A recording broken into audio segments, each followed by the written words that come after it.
Hello everyone, welcome on walk together.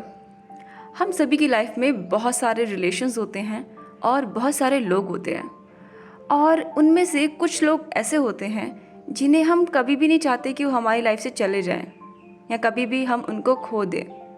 लेकिन उनको खोने का जो डर होता है ना, कई बार वो डर ही उनको खोने की वजह बन जाता है। ऐसा कैसे होता है और कैसे हम इस चीज़ को रोक सकते हैं, ये पॉडकास्ट उसी बारे में है। तो चलो शुरू करते हैं। किसी इंसान को खोने से डरना, क्या ये नॉर्मल है? हाँ, बिल्कुल नॉर्मल है। लेकिन ये कई बार रिलेशनशिप को ख़राब कर देता है, क्योंकि जब हम किसी को खोने से डरते हैं तो हम बहुत स्टूपिड चीज़ें करते हैं। हम पॉसेसिव हो जाते हैं, दूसरे इंसान को कंट्रोल करने की कोशिश करते हैं, या फिर उन पर शक करते हैं, या फिर उनको कई बार हम उनकी जासूसी करते हैं। तो इस तरह की चीज़ों की वजह से ना वो रिलेशन हमारा ख़राब हो जाता है उनके साथ। और जब उनको ये सब चीज़ें पता चलती हैं तब तो वो हमारे साथ रिलेशन में रहना ही नहीं चाहते। तो इन चीज़ों को हम कैसे ठीक करें, और साथ में वो क्या चीज़ें हैं जो एक रिलेशनशिप को मजबूत बनाती हैं, स्ट्रांग बनाती हैं, उस बारे में बात करते हैं। और साथ साथ में हम ये भी डिस्कस करेंगे कि डर में हमें क्या क्या चीज़ें नहीं करनी चाहिए। ओके, तो पहले नंबर पे आता है ऑनेस्टी एंड ट्रस्ट। देखो, ऑनेस्टी जो है ना, वो किसी भी रिलेशनशिप की एक रिस्पॉन्सिबिलिटी होती है। इसके बिना आप रिलेशनशिप को इमेजिन ही नहीं कर सकते। If you are in a relationship with any one, honesty should be there automatically, this is by default. और जहाँ पर ऑनेस्टी होती है उसके पीछे पीछे आता है ट्रस्ट। एक्चुअली ट्रस्ट जो है ना, वो कमाने वाली चीज़ है। तो दूसरे इंसान को ट्रस्ट कमाने दो, ऐसे ही ट्रस्ट किसी को मत दे दो। ब्लाइंडली किसी पे ट्रस्ट मत करो। पहले देखो कि वो इंसान आपके साथ ऑनेस्ट है या नहीं, देन उनके ऊपर ट्रस्ट करो। और फिर जब एक बार ट्रस्ट करो तो फिर उनके ऊपर शक मत करो बिना वजह। उनको हर चीज़ के लिए उनसे एविडेंस मत मांगो, प्रूफ मत मांगो। हर चीज़ बेफालतू के क्वेश्चंस मत करो उनसे, क्योंकि ये रिलेशनशिप को कमज़ोर बनाते हैं। अगर आप किसी इंसान पे ट्रस्ट कर रहे हैं तो उस ट्रस्ट को पूरी तरीके से जस्टिफाई करिए, और बिना वजह उन पे शक या उनको परेशान मत करिए। ऑलराइट, उसके बाद आता है रिस्पेक्ट।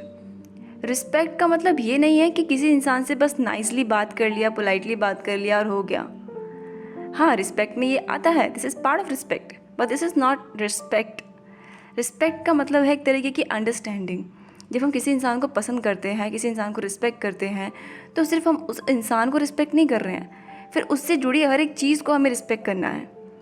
अगर उस इंसान की कोई पसंद नापसंद है, चाहे वो आपको पसंद हो या नहीं हो, डजेंट मैटर, उस इंसान को अगर पसंद है तो आपको उसको रिस्पेक्ट करना चाहिए। अब रिस्पेक्ट करने का मतलब ये नहीं कि वो जो कर रहे हैं वो आप भी करेंगे। नहीं, रिस्पेक्ट करने का मतलब ये है कि आप उनको वो चीज़ करने से नहीं रोकेंगे। चाहे वो उनकी कोई चॉइस हो, चाहे उनका कोई डिसीजन हो, ओपिनियन हो, उनका काम हो, फैमिली, या कुछ भी जो उनसे रिलेटेड है, आप उनकी हर एक चीज़ को रिस्पेक्ट करिए। हाँ, अगर आपके पास कोई बेटर सजेशन है, उनके लिए कोई बेटर आइडिया है, तो बिल्कुल आप उनके साथ शेयर कीजिए, but do not force them. And always remember कि ऑनेस्टी, ट्रस्ट एंड रिस्पेक्ट हर रिलेशनशिप का एक बेस होता है। चाहे कोई भी रिलेशन हो, चाहे पेरेंट्स और बच्चों का हो, चाहे फैमिली में किसी के साथ रिलेशन हो, फ्रेंड्स हो, कज़न्स हो, या ऑफिस में कॉलीग्स हो, कोई भी, हर रिलेशनशिप का जो एक बेस होता है ना, वो होता है ऑनेस्टी, ट्रस्ट एंड रिस्पेक्ट। इसके बिना रिलेशनशिप को इमेजिन करना नेक्स्ट टू इम्पॉसिबल है। तो इसलिए मेक श्योर कि आपके रिलेशन में ये चीज़ें ज़रूर हो, खास करके उनके साथ जिनको आप चाहते हो कि वो आपकी लाइफ में हमेशा रहें। ओके, तो नेक्स्ट पार्ट की तरफ बढ़ते हैं, वो है केयरिंग। हम ना केयरिंग और पॉसेसिवनेस के बीच में ना कंफ्यूज हो जाते हैं। एक्चुअली केयरिंग में क्या होता है कि हम नहीं चाहते कि दूसरे इंसान को किसी भी तरीके का कोई नुकसान हो, चाहे फिजिकली, चाहे मेंटली, चाहे इमोशनली। और हम चाहते हैं वो एकदम सही रहे, उन्हें कोई नुकसान ना हो, कोई परेशानी ना हो, किसी चीज़ से सफ़र ना करना पड़े। और उस वजह से कई बार हम उनको ना कंट्रोल करते हैं। फॉर एग्ज़ाम्पल, वो किसी ट्रिप पर जाना चाह रहे हैं, चाहे दोस्तों के साथ, चाहे सोलो ट्रिप पर, तो हम उन्हें रोकते हैं कई बार ये सोचकर कि कहीं उनको वहाँ पर कोई नुकसान ना हो जाए, कहीं वहाँ पर कोई चोट ना लगवा लें, है ना, या कहीं गुम ना हो जाए। इस तरह की चीज़ों की फ़िक्र करते हैं हम लोग। या फिर हम डरते हैं इस चीज़ से कि कोई एडवेंचर एक्टिविटी अगर वो कर रहे हैं तो वो करने से उनको रोकते हैं। या फिर अगर वो बिज़नेस में या अपने जॉब में किसी तरह का एक्सपेरिमेंट करना चाह रहे हैं तो वहाँ हम डरते हैं कि उनको कहीं हर्ट ना हो जाए, कोई प्रॉब्लम ना हो जाए। और ये चीज़ें ना ओवर पॉसेसिवनेस में आ जाती है।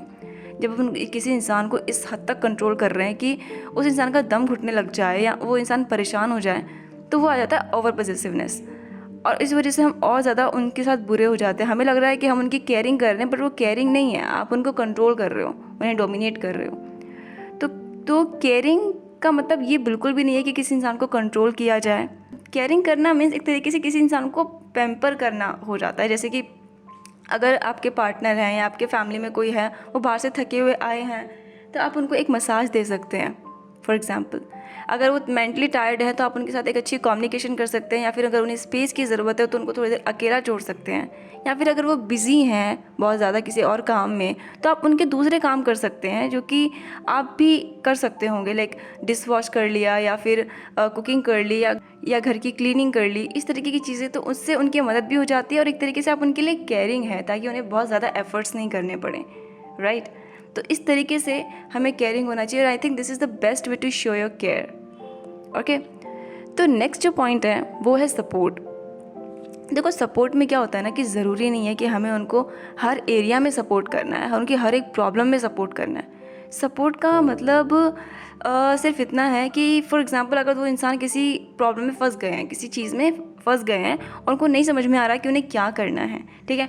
अब क्योंकि वो आपके साथ रिलेशन में है और आपके साथ काफ़ी क्लोज होंगे, तो वो आपके साथ डिस्कस करेंगे कि भाई मैं इस परेशानी से गुजर रहा हूँ, ऐसा हो रहा है, ये हो रहा है, ठीक है।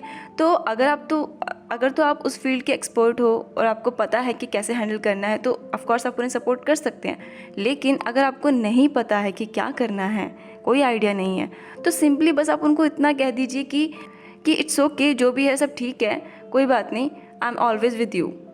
कई बार इतना सा कहना ही ना दूसरे इंसान के लिए एक बहुत बड़ी सपोर्ट हो जाती है, और इवन कई बार तो इतना भी कहने की ज़रूरत नहीं पड़ती, सिर्फ आपका प्रेजेंट होना ही काफ़ी होता है बस।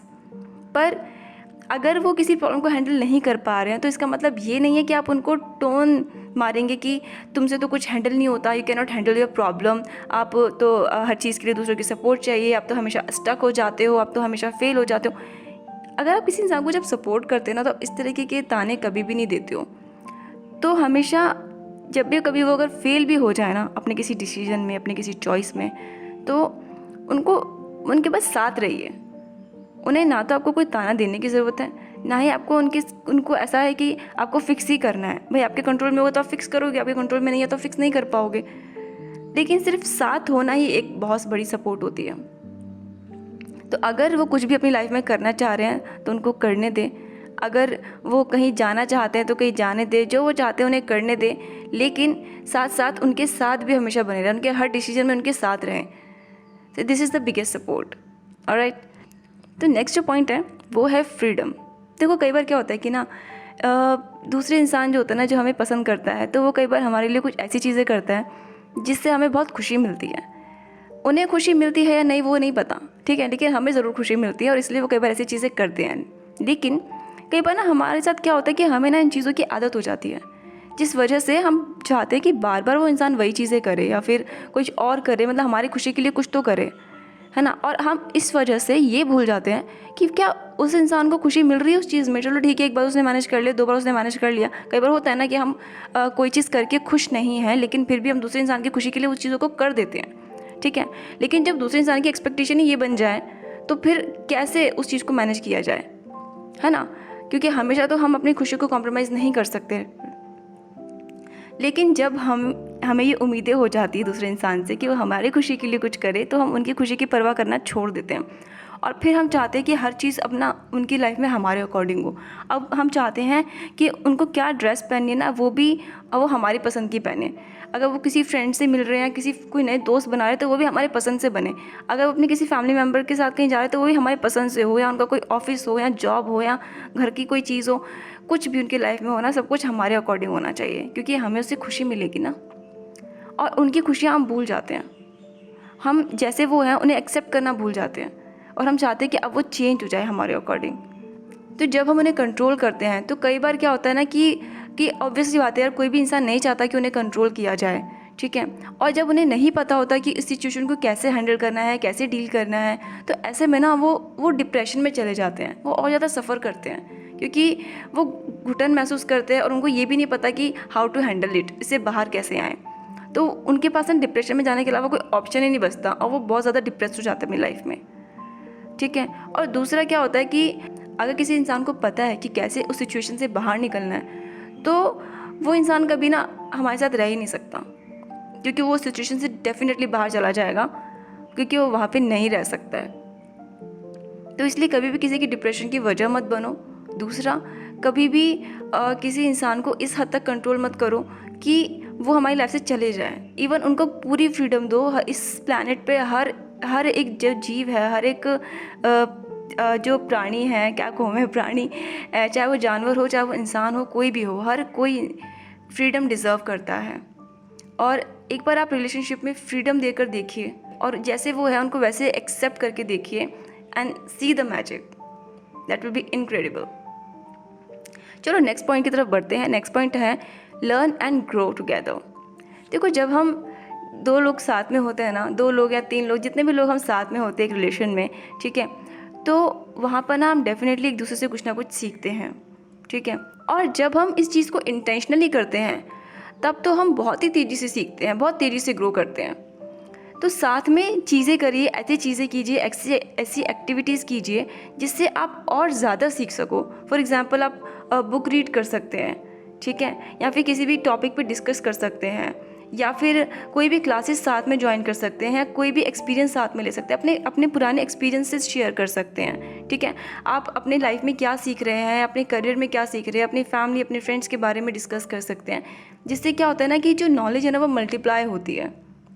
एक दूसरे से जितना हो सके ना उतनी चीज़ें डिस्कस कीजिए, उतनी बात कीजिए, और अपने एक्सपीरियंसेस शेयर कीजिए, अपनी लर्निंग शेयर कीजिए, what you learn from today, और आपने कुछ पढ़ा है अगर तो उस बारे में शेयर कीजिए। इससे नॉलेज मल्टीप्लाई होती है और दोनों साथ में ग्रो करते हो, और साथ में इससे रिलेशन और ज़्यादा एक्साइटिंग होता है, और ज़्यादा क्यूरोसिटी बढ़ती है एक दूसरे से बात करने की, एक दूसरे के साथ वक्त बिताने की। ऑलराइट, सो नेक्स्ट जो पॉइंट है वो है हैव फन। एक्चुअली रिलेशनशिप में ना फ़न होना बहुत ज़्यादा ज़रूरी है। अगर उसमें रिफ़्रेशमेंट चाहिए, उसमें एनर्जी चाहिए, तो बहुत ज़रूरी है इन्जॉय करना, क्योंकि रिलेशनशिप में ना बहुत टाइम तक जब साथ रहते हैं और कुछ भी खास नहीं हो रहा है ना, तो रिलेशनशिप धीरे धीरे बोरिंग होने लगता है। तो उस बोरियत को हटाने के लिए, उस रिपीटेड रूटीन को हटाने के लिए ज़रूरी है कि कोई नई एक्टिविटी करो, कुछ नया फ़न करो, कुछ भी करो। चाहे आप, हो सकता है अगर मूवी देखना पसंद तो मूवी देखने जा सकते हैं, चाहे आपको गेम खेलना पसंद है गेम खेल सकते हैं, और इंडोर गेम्स खेलिए, क्योंकि इंडोर गेम्स खेलने से क्या होता है ना कि ये एक ऐसी चीज़ है जिसको आप डेली कर सकते हो, या जब चाहो तब कर सकते हो। बाहर जाने के लिए तो कई बार सोचना पड़ता है कहाँ जाए, कैसे जाएँ, या अभी मूड नहीं है जाने का, है ना, कितनी सारी चीज़ होती है, बाहर मौसम अच्छा नहीं है। लेकिन घर में हम कभी भी गेम खेलने का प्लान कर सकते हैं। अब घर में कितनी सारी गेम्स होती है जो कि खेल सकते हैं, हाइड एंड सीक है, चेस है, वीडियो गेम है, बहुत सारी चीज़ें जो कि आप एक्सपेरिमेंट कर सकते हैं एक दूसरे के साथ, या एक दूसरे का मजाक बना सकते हैं। This is also very healthy activity, और इससे ना रिलेशनशिप में एक नई ताजगी आ जाती है, बहुत ही रिफ़्रेशिंग हो जाता है, और साथ में इससे भी आप रिलेशनशिप में काफ़ी कुछ सीखते हैं, रिलेशनशिप को ग्रो करते हैं। इससे रिलेशनशिप ग्रो होता है, इससे रिलेशनशिप एक अच्छा स्ट्रॉन्ग रिलेशनशिप बिल्ड होता है। ऑलराइट, देखो, कोई भी अपने अच्छे रिलेशंस को खोना नहीं चाहता, ठीक है, लेकिन कई बार वो खोने का डर जो होता है ना, वो ही उस रिलेशन को खोने की वजह बन जाता है। कई बार जो इंसान हमारे लिए बहुत इंपॉर्टेंट होता है, जो रिलेशन हमारे लिए बहुत इंपॉर्टेंट होते हैं, तो वो बताना बहुत ज़रूरी होता है, क्योंकि कई बार उन्हें नहीं पता होता कि उनकी क्या इंपॉर्टेंस है हमारी लाइफ में। उन्हें भी तो हमारी लाइफ में रुकने की कोई वजह चाहिए ना। कई बार क्या होता है कि वो इंसान इसलिए हमारी लाइफ में चले जाता है क्योंकि उनको ऐसा लगता है कि हमें उनकी रिक्वायरमेंट ही नहीं है, या उनकी कोई इंपॉर्टेंस ही नहीं है। तो वो चीज़ बताना कई बार बहुत ज़रूरी होता है। तो अब आप कहोगे कि ये सब चीज़ें तो मुझे पहले से पता थी, तो ऑफकोर्स हो सकता है कि आपको ये सब चीज़ें पता हो, लेकिन फिर भी इसमें से बहुत कम चीज़ें जो हम फॉलो करते हैं, ज़्यादातर चीज़ें तो हम फॉलो करते ही नहीं हैं, ज़्यादातर चीज़ें हम अप्लाई नहीं करते अपने रिलेशन में। एक बार इन चीज़ों को अप्लाई करके देखिए, and see the magic in your relation, see the difference in your relation. अब आप मुझे ये बताइए कि आप अपने रिलेशन को कैसे मैनेज करते हैं, और साथ में ये पॉडकास्ट आपको कैसा लगा ये भी मुझे कमेंट करके बताइए। अब हम मिलते हैं नेक्स्ट पॉडकास्ट में, तब तक के लिए बाय बाय।